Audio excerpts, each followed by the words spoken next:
14 और 15 अगस्त को पाकिस्तान और इंडिया में जो लोग जश्न आज़ादी मना रहे होंगे उन्हें अभी से मुबारकबाद, लेकिन अगले दिन जब आप अपने काम पर जाएं और वहाँ का कोई सरकारी अफसर या आपका कोई फेलो सिटीजन आपको ये एहसास दिलाए कि आप कितने आज़ाद हैं या आपकी औकात क्या है, तो उस वक्त कुछ चीज़ें जहन में रखना ज़रूरी है। आज़ादी का जश्न मनाना बुरी बात नहीं, अच्छी बात है, लेकिन मेरी नज़र में किसी भी मुल्क की आज़ादी का इजहार सिर्फ जश्न मनाने से करना एक बहुत ही लो एक्सपेक्टेशन है। दुनिया का घटिया से घटिया तरीन कंट्री भी जो होता है वहाँ के सिटीजन्स अपनी आज़ादी का इजहार करते हैं जश्न मनाकर, लेकिन हकीकतन डेली लाइफ में वो कितने आज़ाद हैं या कितने फ्री अपने आप को महसूस करते हैं, ये एक बहुत बड़ा चैलेंज है। इसीलिए आज मैं आपसे एक लिस्ट शेयर करना चाहता हूँ ऐसी चीज़ों की जिसे पूरी दुनिया भर में लोग देखते हैं, ये जानने के लिए कि क्या वाकई में वो हकीकतन डे टू डे लाइफ में आज़ाद हैं या नहीं। आइन में, कानून में बहुत सारी चीज़ें, राइट्स लिख देना एक बात है, लेकिन इन प्रैक्टिस डेली लाइफ में ये आपको चीज़ें देखने को मिलती हैं नहीं, ये एक इंटरेस्टिंग मामला है। और इससे पहले कि लिस्ट में आपसे एक शेयर करूं, एक छोटी सी बात अमेरिका की आज़ादी के हवाले से करना चाहता हूं जो शायद बहुत से लोग नहीं जानते। अमूमन ये तस्वुर किया जाता है कि अमेरिका का कॉन्स्टिट्यूशन या अमेरिका का जो लीगल सिस्टम है वो सेक्युलर है, मीनिंग ये कि रिलीजन को इससे अलग किया गया है। लेकिन जब अमेरिका का तकरीबन 250 साल पहले डिक्लेरेशन ऑफ इंडिपेंडेंस इशू हुआ था, यानी उस वक्त के फाउंडिंग फादर्स ने जब ये दुनिया को ऐलान किया था कि ये मुल्क आज से इंडिपेंडेंट है, तो उस डिक्लेरेशन ऑफ इंडिपेंडेंस में उन्होंने कुछ बातें कही थी जो बहुत सारे लोग शायद नहीं जानते। और उसमें एक सबसे अहम बात शुरू में उन्होंने ये कही थी कि इंसानों के कुछ अनएलियनेबल राइट्स हैं जो उन्हें उनके खालिक ने, उनके खुदा ने दिए हैं, और ये वो राइट्स हैं जो उनसे उनकी हुकूमत भी नहीं ले सकती। पूरी दुनिया में कानूनदान इन राइट्स को, इन आज़ादियों को नेचुरल राइट्स कहते हैं। मैं ये बात आपसे इसलिए शेयर कर रहा हूं कि ज़मीन पर कुछ लोग अक्सर औकात अपने आप को खुदा से भी ऊपर समझते हैं, और जब वो उस मर्तबे तक पहुंच जाते हैं अपने चेलों की बदौलत, तो फिर इंसानों से, बाकी इंसानों से वो एक के बाद दूसरे राइट्स छीनने लगते हैं, उनकी आज़ादियाँ उनसे छीनने लगते हैं, और मुख्तलिफ बहानों से उन्हें बिजी रखते हैं ये एहसास दिलाने के लिए कि जिस जगह पर वो रहते हैं वहाँ पर वो बहुत आज़ाद हैं, किसी दुश्मन से लड़ाकर, आपस में कौमों को लड़ाकर वगैरह वगैरह। और जो असल उनका मकसद है, उस कम्यूनिटी में रहना, उस मुल्क में रहना, वो अक्सर लोग भूल जाते हैं। इस दुनिया में कोई भी मुल्क परफेक्ट नहीं है, इनफैक्ट परफेक्शन जो है मैन मेड टर्म है, लेकिन हमेशा इंसानों की ये कोशिश रहती है कि जिस मोहल्ले, जिस मुल्क, जिस शहर में वो रहते हैं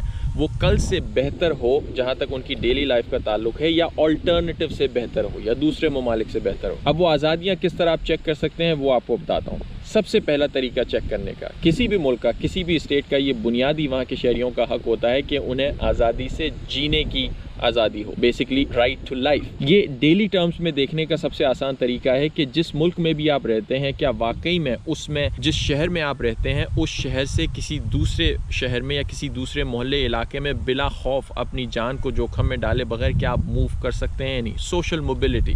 अक्सर औकात जो डेवलप कंट्रीज़ हैं वहाँ पर लोग जॉब के सिलसिले में, अपने कारोबार के सिलसिले में, रोज़गार ढूंढने के लिए एक जगह से दूसरी जगह बिला खौफ चले जाते हैं, जिससे इस मुल्क की ना सिर्फ इकोनॉमी को फ़ायदा होता है बल्कि उनकी पर्सनल लाइफ भी इंप्रूव होती हैं। जहाँ पैसा उनको नज़र आता है वहाँ जाते हैं। क्या आप जिस मुल्क में रहते हैं वहाँ बिला खौफ एक शहर से दूसरे शहर में जा सकते हैं बगैर उस खौफ के कि वहाँ जाएंगे तो वहाँ के लोग ये ना सोचें कि ये बाहर से आया हुआ है या किसी दूसरी कौम का है या किसी दूसरी मज़हब का है और आपकी जान इसमें ख़तरे में पड़ जाए, आपका माल, आपकी प्रॉपर्टी इस चक्कर में ख़तरे में पड़ जाए? क्या ऐसा है या नहीं है? और दूसरी एक बात उसी से रिलेटेड, नेचुरल राइट से रिलेटेड, जिस क्रिएटर ने, जिस खालिक ने आपको ये जान दी है, जीने की आज़ादी दी है, उसी ने आपको इस जान की हिफाजत की भी आज़ादी दी है। पूरी दुनिया में पुलिस डिपार्टमेंट्स होते हैं, पूरी दुनिया में स्टेट्स ये जिम्मेदारी लेती हैं कि आपकी जान को हम कोई ख़तरा नहीं पहुँचने देंगे, लेकिन क्राइम होने से और पुलिस के आने के दरमियान का जो वक्त होता है वो बड़ा क्रिटिकल होता है। उसमें सेल्फ डिफेंस की आज़ादी, अपनी जान को प्रोटेक्ट करने की आज़ादी इस पूरी दुनिया के तमाम शहरियों को है। वो अलग बात है कि कुछ ममालिक में उनके लिए मामलात इतने सख्त कर दिए जाते हैं कि वो अपनी जान भी नहीं बचा सकते। सेल्फ डिफेंस का हक जो है अमेरिका समेत पूरी डेवलप कंट्रीज में और बाकी बहुत सारी कंट्रीज में बहुत ईजी तस्वुर किया जाता है। मीनिंग ये कि पुलिस चाहे दुनिया की कहीं की भी हो, वो हमेशा क्राइम के बाद ही आती है, लेकिन पुलिस आने से पहले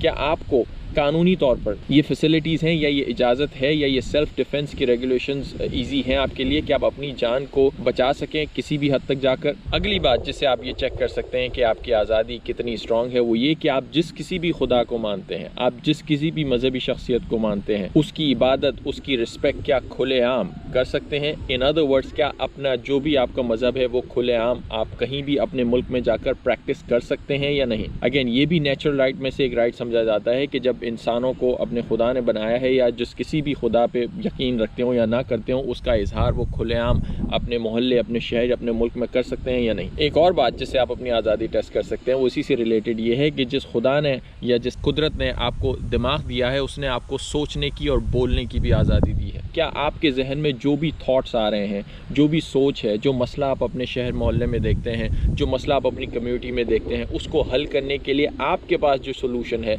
या आपका जो ओपिनियन है, चाहे जितना भी कड़वा हो, जितना भी अनएक्सेप्टेबल हो, क्या आप उसको खुले तौर पर इजहार उसका कर सकते हैं या नहीं, बग़ैर अपनी जान और माल के नुकसान के? क्या आप ऐसा कर सकते हैं आप जहाँ पे भी रहते हैं? अगली चीज़ जिससे आप अपनी आज़ादी टेस्ट कर सकते हैं वो ये कि जिन लोगों को आपने अपने सर पर बिठाया हुआ है, जिसे हम हुकूमत का नाम देते हैं, अपनी मर्ज़ी से, क्या उनको आप किसी भी वक्त जाकर उनके काम के बारे में या उनकी पॉलिसीज़ के बारे में जाकर क्वेश्चन कर सकते हैं या नहीं? मैं एक आपको छोटी सी मिसाल देता हूँ। अमेरिका में मैंने पहले भी अपनी वीडियोज़ में शेयर की थी, फ्रीडम ऑफ इंफॉर्मेशन एक्ट के तहत क्या आप जहाँ पे भी रहते हैं उस इलाके के थाने में, बेसिक पुलिस स्टेशन में जाकर उनसे ये सवाल कर सकते हैं कि भाई कल आपने जो रिपोर्ट्स लिखी हैं क्या उसको हम देख सकते हैं, या आपने पूरा दिन कल जो काम किया है उसका कोई रिकॉर्ड है आपके पास, क्या हम देख सकते हैं? आपने फ़लाना केस की जो इन्वेस्टिगेशन की थी उसने आपको किसी न किसी आपने पेपर में लिखा होगा, क्या वो पेपर हम दे सकते हैं? ये सारी चीज़ें, ये सारे सवालात क्या आप बग़ैर किसी खौफ के कर सकते हैं? एक और चीज़ जो कि किसी भी इंसान का एक बुनियादी हक़ है वो ये कि अपने लिए रोज़गार कमाना और अपने घर वालों को फीड करना।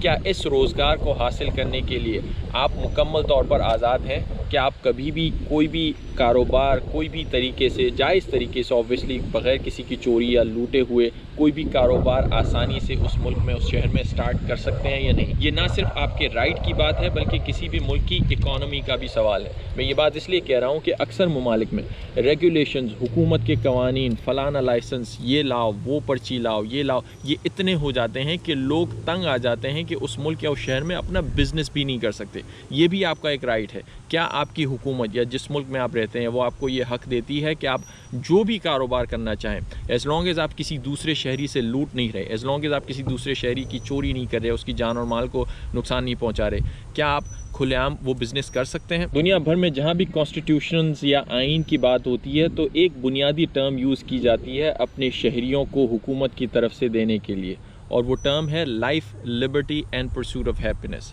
यानी कोई भी मुल्क, कोई भी स्टेट जो है वो ये गारंटी करती है या उसे गारंटी करना चाहिए अपने शहरियों को उसकी लाइफ, उसकी ज़िंदगी, और ज़िंदगी लिबर्टी के साथ, लाइफ एंड लिबर्टी, आज़ादी के साथ ज़िंदगी रहने की। और जब ये दो चीज़ें आप उनको मुकम्मल तौर पर दे देते हैं, वो फिर तीसरे स्टेप पर जाते हैं which is pursuit of happiness, अपनी खुशियाँ तलाश करते हैं। क्या ये तीन चीज़ें आप बग़ैर इंटरप्शन के 100%, अगेन कोई भी मुल्क परफेक्ट नहीं होता, लेकिन कितनी आसानी से आप ये तीन चीज़ें आपकी कंट्री में या जहाँ पे भी रहते हैं वो अपनी खुशियाँ इवेंचुअली परस्यू कर सकते हैं या नहीं? अगर कर सकते हैं तो आज़ादी मुबारक, और अगर नहीं कर सकते, that's it, see you next time.